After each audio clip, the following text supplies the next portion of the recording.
so important to be more united and to create economic union. Not only monetary union is not enough. Economic union. At the beginning, it was the name, Economic and Monetary Union. It was the beginning of our cooperation in the 90s. But we forgot slightly about the economic union. We have built monetary union, yes, we have built it.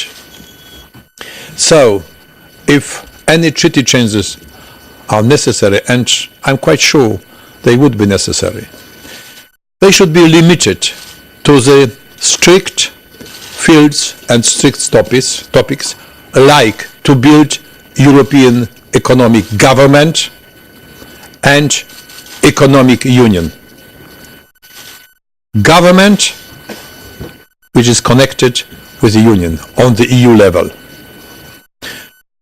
European Parliament is very dedicated to the idea to keep all the 27 member states united, strongly united, not to divide ourselves on 17 and the rest, or 23 and the rest, because we know about the Euro Plus Pact. Very good idea for short term, for midterm decision.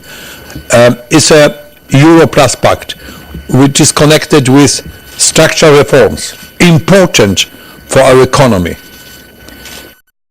But all of them should be steered and also scrutinized. Steered from the European Commission as an economic government of the European Union and scrutinized by the European Parliament. And last remark, we need a lot of discussions inside European Union, not only between the politicians. It's a decisive moment for the European Union. We should inform our citizens as much as possible. So you are very helpful as journalists, because it's our main link with the citizens. Of course, you, journalists.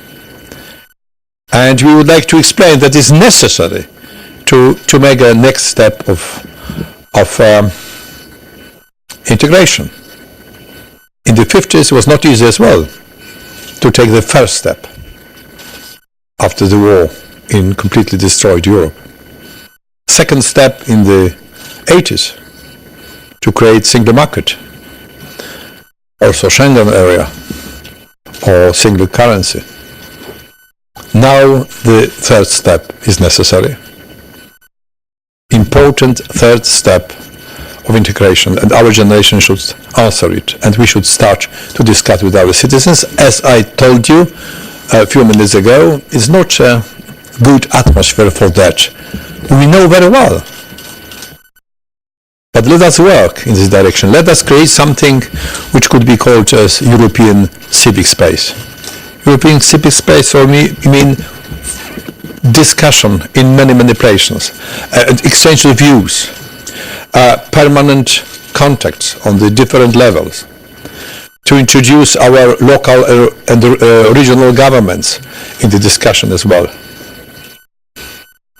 So in this way we can bring our citizens closer to the European solutions.